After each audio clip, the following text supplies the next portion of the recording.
We have here the Eight of Cups energy. Parang we have here an energy of someone. Pwedeng ikaw or pwedeng the person that you're connecting with, no? Parang meron siya ritong tinatalikuran, no? Or may binabago siya rito. Yan, no? And with this tungkod, no? Parang mahirap itong baguhin, no? So, pwedeng yan ay behavior, pwede rin naman yan na addictions, no? Like, addictions, pwedeng yung mga, kunwari, baka manginginom siya, mga ganun, no? Or chain smoker, no? Or any addictions, no? Vices or bisyo, no? Nakikita ko rito na pwedeng tinatalikuran niya yan, no? At very challenging yan para sa kanya, no? Pero pinipili niya yan na iwasan or magkaroon ng pagbabago diyan 'no, in a positive way or magkaroon rito ng improvement, yan. Which is good, 'di ba? So, let's see. Oh, at nakikita ko rito 'no, that with the Six of Wands energy na nakikita kong magtatagumpay siya diyan. Yeah, little by little 'no, kapagka sinanay mo yung sarili mo ng gano'n 'no, at meron pa rito na parang energy na posibleng tinutulungan mo siya 'no, para maging successful 'yan or mapagtagumpayan niya 'yan 'no, 'di mas mapapabilis 'no, yung resulta na gusto niya ritong mangyari, 'yan. So, nakikita ko dito na posibleng tinutulungan mo siya 'no, or nakatutulong ka sa kanya, 'yan.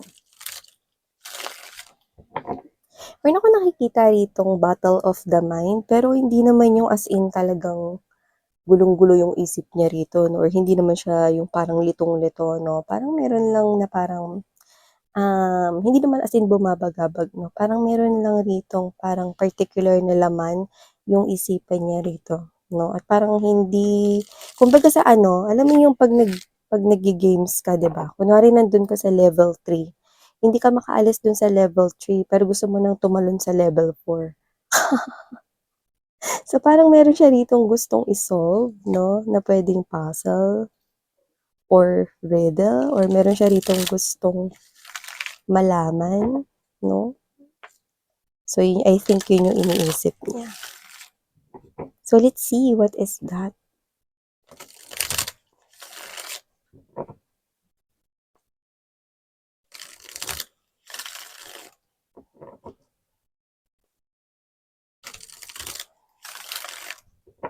Okay, so let's go ahead and check this out for you, guys.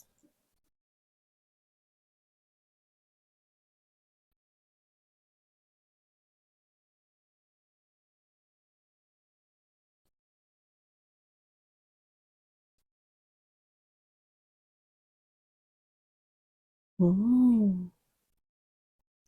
Alam mo kung anong nakukuha ko dito mga babes 'no, agad-agad with the Eight of Wands energy in the World card right here, Page of Wands, I do see na pwede kayo nagkakilala nitong person na 'to 'no, na connecting sa inyo or ka-deal ninyo 'no, sa biyahe, sa travel 'no, or baka meron kayong pinuntahan, nagbakasyon kayo 'no, or parang nakita kayo 'no, sa daan or there's this thing 'no, na parang kayo ay, um yung klase ng energy na hindi niyo naman yun in-expect, gano'n.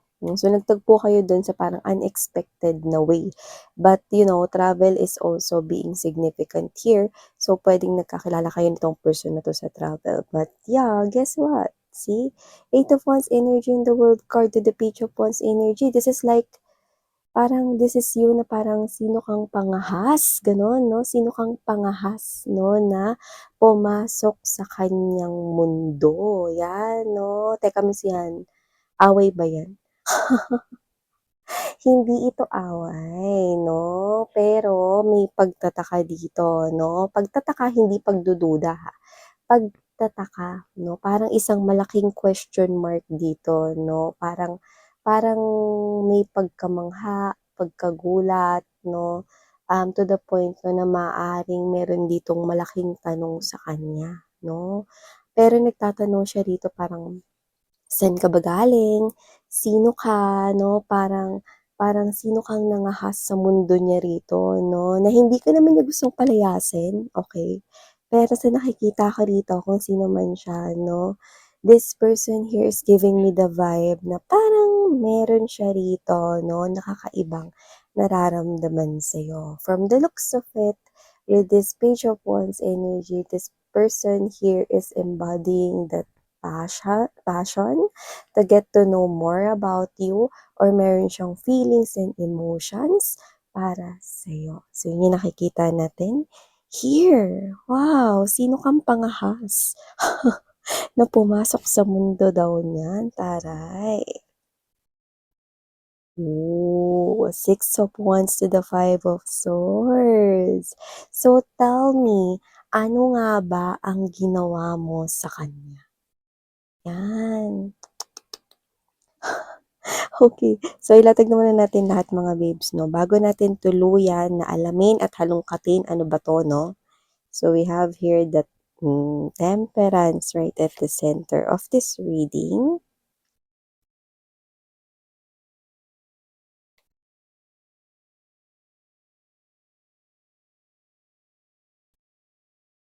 See, look at that. Look at that. Two of Cups energy. So whatever the case may be, I'm seeing, no, that this is something here na pwedeng magka-in relationship na kayo, pwedeng nagkakilala kayo in one of your travels, or baka may pinuntahan ka, no, na okasyon, event, no, sa isang lugar, kung saan bumiyahe ka, no, dinayo mo, yung mga ganun. Like, pwede ring unexpected ito, no, for others of you, because I'm also getting that strongly, no? Yung parang pumunta ka dun, dumayo ka dun sa isang lugar, tas hindi mo naman alam, or hindi mo naman, parang parang hindi ka magkakaroon ng ideya, no, na meron ka palang makikilala there, yon. So, let's see.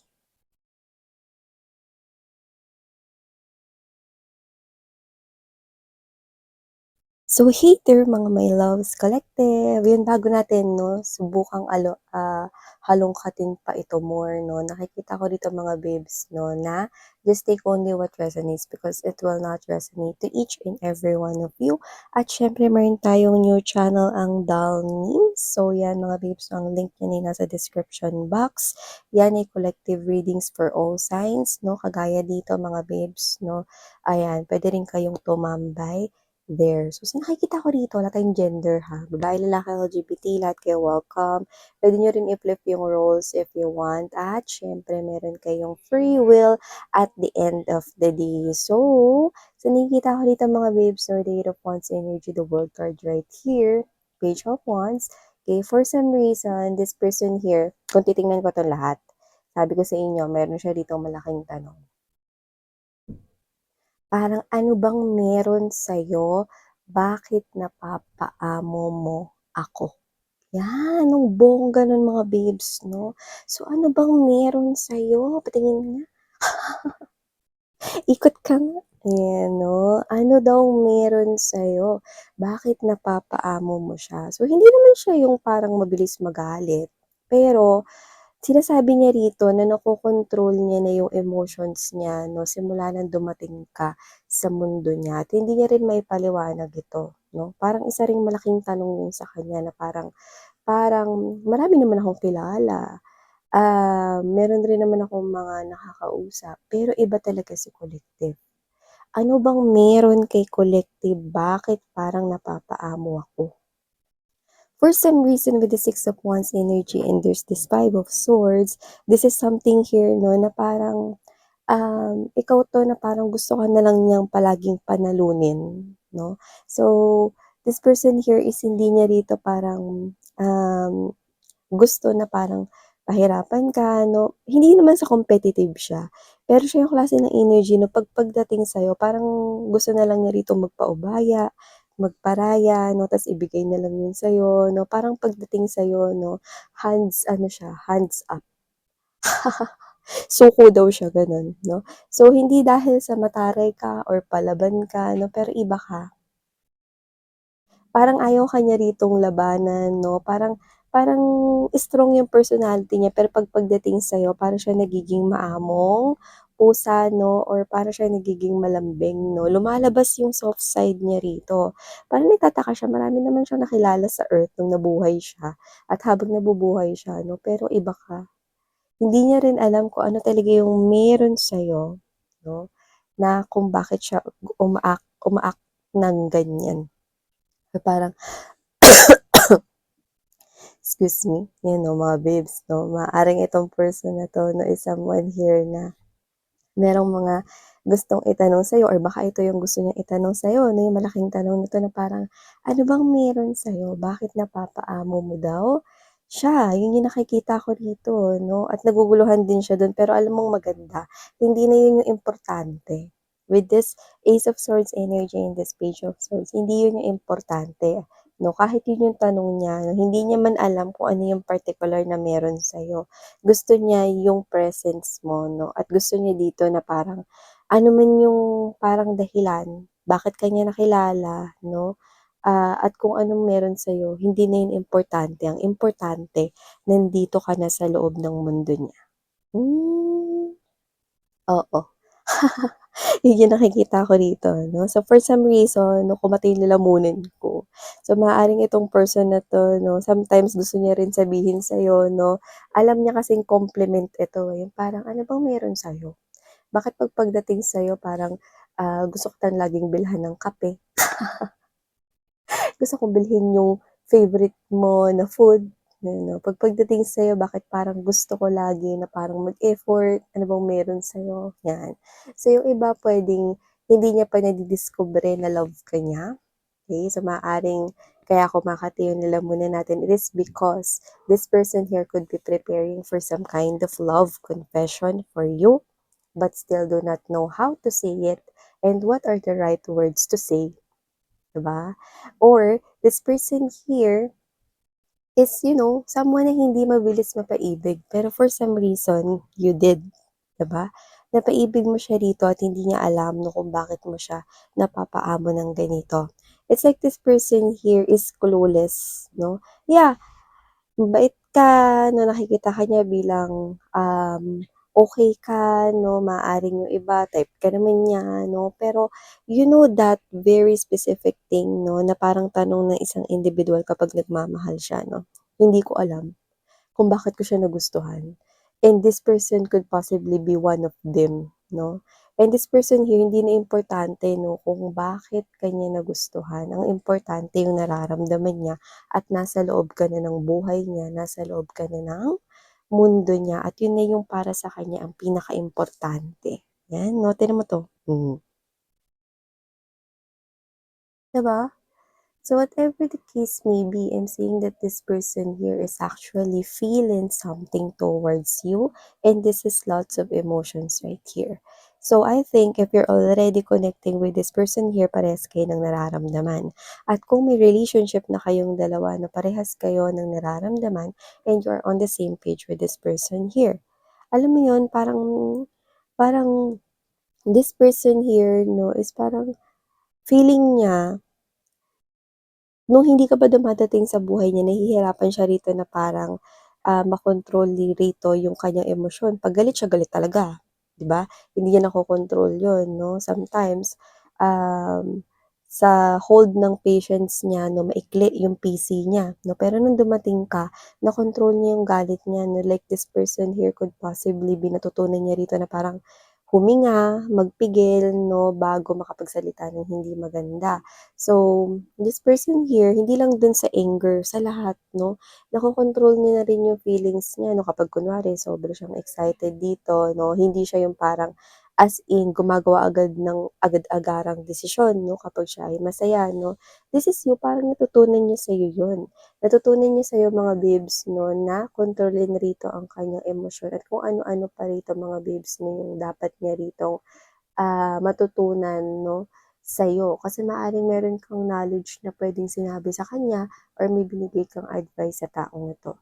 So, kung sino man siya na nakikita ko rito na parang naguguluhan siya rito 'no, lalo na kung ngayon ay wala pang kayo or wala pang parang confirmation na kayo na talaga 'no, pero this person here is already, having this type of energy na parang naiintindihan niya yung connection ninyo, na isa itong espesyal na connection yung nakikita ko rito, 'no? And with this, hermit right here, Two of Wands and the Hangman, I think this person here, napakiramdam niya na nasa tamang landas siya.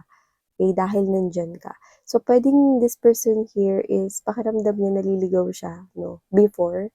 Like literally hindi niya alam kung ano yung gusto niyang gawin sa buhay or wala siyang inspirasyon or motivation sa buhay niya. Pero nung dumating ka 'no, nagkaroon siya rito ng parang will to survive 'no, parang gano'n. Parang gusto ko pa mabuhay pa more, para mas makasama ko pa more si collective. Gusto ko na na pagbutihin pa more yung trabaho ko para sa future namin collective. Parang dahil sa'yo, nagkaroon siya rito ng inspirasyon 'no, na umungos sa buhay niya or mas pabutihin pa yung buhay niya. So, hindi ko alam kung sino-sino sa inyo yung nakaka-resonate dito, but hindi mo alam kung gaano ka-inspired yung person mo 'no, dahil sa'yo. Yan. Dahil sa'yo mas gusto niya pang mabuhay ng mahaba para mas makasama ka pa. Dahil sa'yo gusto niya ritong paunlarin yung buhay niya 'no, para magkaroon kayo ng maayos at mas magandang buhay 'no, mas magaan na pamumuhay dito. At kung sino man 'to, nakikita ko yung sincerity sa energy niya. Kung ito man yung klase ng energy na mabilis magalit 'no, or maikli yung pasensya, dahil sa'yo nakokontrol niya yun at naa-apply niya sa trabaho niya, sa kanyang personal na buhay at sa kung sino-sino yung kanya nako-connect or nakaka-connect dito. Kaya dahil sa'yo parang nagkaroon siya rito ng ibang perspective sa life. Yan 'no, ang taray. So kung sino man 'to 'no, nagdala ka ng malaking improvement, malaking pagbabago sa buhay niya 'no, at hindi na importante kung ano yung maging sagot, kahit hindi niya na daw makuha yung sagot dun sa anong dahilan kung bakit napapaamo mo siya, eh, hindi na yun importante. Kahit hindi na yun masagot forever, ang importante sa kanya rito ay nandito ka na sa mundo niya at kayong dalawa ay magkasama at magkakilala na. So, whoever this energy is, this person, what's important is you are already inside his or her world, yun na yun, okay? Wala na siyang pakialam sa ibang bagay dito. Nasa mundo ka na niya 'no, at ikaw ay nakikita kung gusto niyang alagaan at ingatan ang koneksyon na ito 'no, at hindi niya ito hahayaang masira ng basta-basta 'no. Parang ilalak ka na niya sa mundo niya 'no, ipapadlock ka niya sa mundo niya rito 'no, ta's itatapon niya yung susi 'no, dun sa Bermuda Triangle. At alam mo yun 'no, parang wala siyang plano rito 'no, na paalisin ka sa mundo niya, 'yan 'no. Well, I must say, kung ano man 'tong mundo niya, kung saan ka niya ikukulong rito, napakaganda, napakaayos 'no, at talagang bubusugin ka niya sa pagmamahal. So how adorable yun, 'di ba? Na ka ng isang person sa pagmamahal 'no, that is so special. So yeah, ito ang mga mensaheng nakuha ko for ya guys. Maraming salamat 'no, sarang hayo, love and light. Annyeong.